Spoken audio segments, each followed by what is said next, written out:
Hey, it's BT with the BT Portimao GP. And the reason I say wow is because you saw what happened. The crashes were spectacular. I'm glad everybody's okay. Let's get right to it. Moto 3, damn, Pedro Acosta, rider of the race, Pedro Acosta.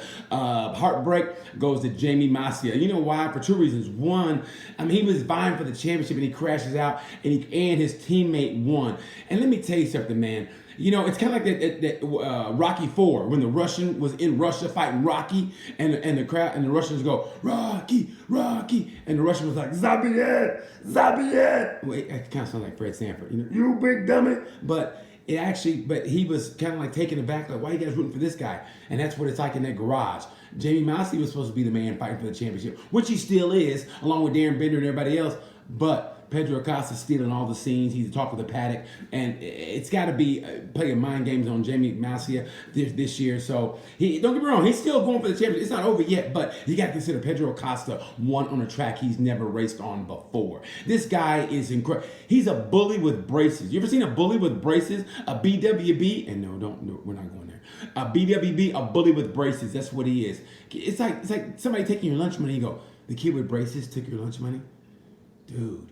But Pedro Acosta is it. I have a podcast called Tales from a Gemini. It's on YouTube. Please subscribe if you want to. Tales from a Gemini. I interviewed Simon Patterson last week. Simon Patterson from MotoGP, the journalist MotoGP. And he was interviewing Pedro Acosta, or talking to Pedro Acosta. And Pedro Acosta said this on his own, not being by his dad or whatever. He said, and I quote, "You don't get what you want, you get what you work for." What? A 16-year-old said that. So Pedro Acosta, watch out for this guy. I think he should go to Moto 2 next year, because if he does, which leads me to Moto 2, damn, Raul Fernandez, rider of the race, Raul Fernandez, and heartbreak has to go to Joe Roberts. I love Joe, but Remy Gardner did nothing wrong. It's racing, baby. If you want fringe, you go to Facebook. Remy Gardner wants that championship, and he shows how hungry he is. And Joe, I love you, baby, but you know what you got to do? You got to put that mouthpiece in. You got to wrap them hands, and you got to go, let's go. Ding, ding. That's what it's about, Joe. Good racing by everybody. Man, I'm glad Yari Montello and Stefano Manzi are okay. That was a scary crash. It really was. But here's what's got to happen. Raul Fernandez, and by the way, Sam Lowe, glad he's okay. Sam Lowe decided to join the Portugal men's gymnastics team with that somersault. Like, whoa, Sam, and 10 for the dismount. And his bike hit him. That's insult to injury. It's one thing to have a high side, then your bike hits you. Damn. Anyway, I love Sam, but I think Moto 2 is going to be his home for the next 3 or 4 years. And I love Sam. No shade at all, but it's kind of like how Tom Luthi has been in Moto 2 forever. I think it's going to happen the same. It's going to be Moto 3, the Moto 3 championships, the Sam Lowe's is the championship, and Moto GP. I love Sam, but I think that's going to be his future. It was great racing. And the funny thing about Raul Fernandez, also on Tales from the Gemini with Simon, Raul Fernandez has a pet rabbit. And they couldn't decide on a name for the rabbit, so his pet rabbit's name is, because when he calls his rabbit, he calls him, he goes, and that's the name of his pet rabbit. I love it. Raul Fernandez is a talent. If he continues in the way he's going, he's going to vie for the championship along with Remy Gardner. That is a dynamite team. And I think he's going to go to KTM next year. This is me. KTM next year, Iker's got to go. I love Iker, but this is business. That's why I couldn't be a business owner or a team principal, whatever, because it's a tough business decision. But Raul Fernandez goes to KTM. Iker's got to go. And Raul Fernandez, you can't stunt this guy's growth. I mean, so you can't have him drinking beer and smoking at a young age and stunt his growth. And that's what that is. You got to let him go. You got to let him grow. Raul Fernandez is MotoGP next year. And brings us to MotoGP. Ride the race. I told you, Daddy's home and Daddy's got the keys. And Daddy's still hurt, but Daddy's got the keys. It's like Daddy lost his job, but Daddy's like, I'm still Daddy. And you know what? I'm still handling my business. And that's what Marc Marquez did, even though his hand was hurt. He cried after the race. I don't know if you guys saw it. He cried after the race. Man, it hit me right in the feels. I don't know about you, it hit me right in the feels. Heartbreak, it could have went to Miller or Rins. It was up between Rins, but I give it to Zarco because Zarco was leading the championship. That's the only reason. But it could have gone to Rins or Zarco. I give it to Zarco for heartbreak of the race. And let me tell you, that leads us to this. Okay, first of all, I didn't too much like how Mir and Marquez were going at it. I thought it was kind of a dick move when he followed him during qualifying, and it shadowed him during qualifying, and Mir was like, "What are you doing? And stop it! And then the race came, and Mir kind of said, "Oh yeah, that's what we do. Remember qualifying? Yeah, take that." And Mark was like, Okay. You look at my hands all like this. You look at my hands all like that. Okay, I remember that. And I think we got a rivalry going because Mir kind of really on the low threw shade at Mark during the presser if you watched it. And I think Mark is like, you know what? If I didn't get hurt, I would have won the championship because it was supposed to be between him and Quartararo. And then Mir comes and wins it, which he should have. Mir had a great year, very consistent. And let me tell you something. Mir is more ruthless than you think he is. And I really think, from the bottom of my heart, I think this Mir Marquez thing is going to be great. When Mark gets healthy, MotoGP is getting better and better. It brings us to the Rossi situation. Listen, I love Rossi. I see it in his eyes. This is hard to watch. Remember when Sugar Ray Leonard made a couple comebacks and then Terry Norris beat his ass? And it's hard to watch your favorite fighter get beat when, like, Muhammad Ali got beat. The greatest of all time. The greatest of all time. When he got beat by Larry Holmes. And, you know, it's just hard to watch. It's like Danny Pedrosa that last year. You know, he was finishing 13th and 12th. This is what it's like. I mean, Petronas said, listen, we'll wait till Jerez, but let's be honest, man. We saw the writing on the wall.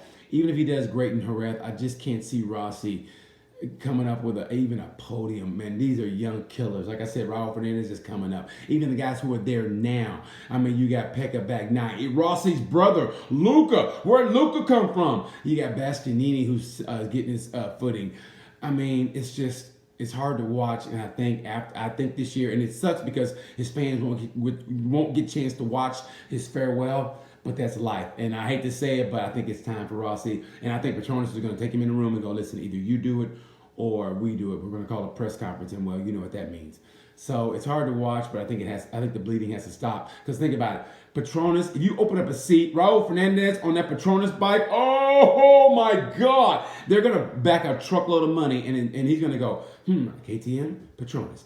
And Rossi's holding him up. Personally, I think he's holding him up. So you got to let him go. And I think Iker's got to go. Underperforming. Hey, you know what? And this weekend with Mark coming back and everything, it kind of takes a little bit of pressure off Miller. Miller's underperforming this year. Let's just call it like we see it. Miller's underperforming this year. The season's not over yet, but that's what's happening. So Miller's got to get it going. Props to Bagnaia.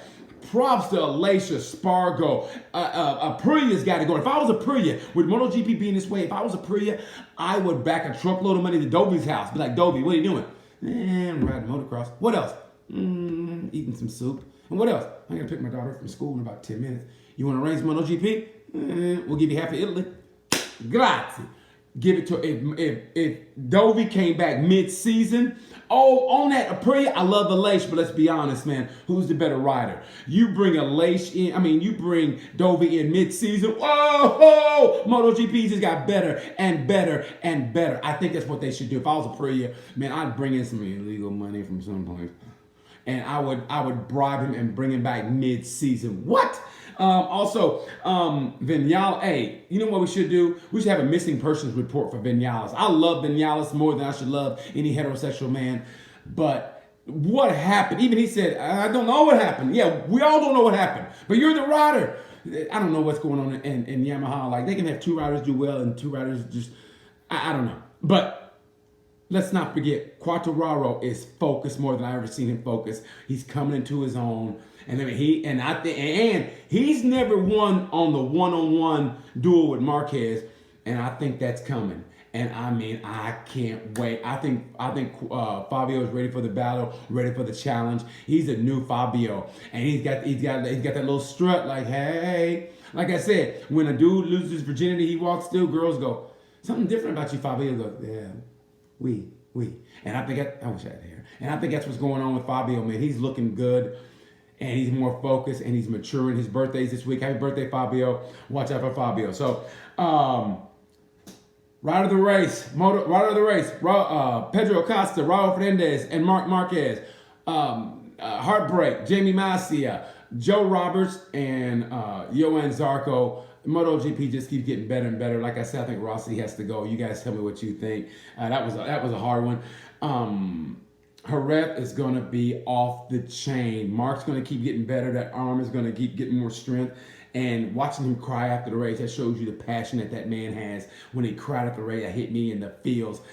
GP is back, never went anywhere. It just keeps getting better. When Mark keeps getting better, he still can win his championship. This is like a meal that's like, almost ready. Anyway, SBT, MotoGP, Portimao. review. Tell me what you think. Until then, bye.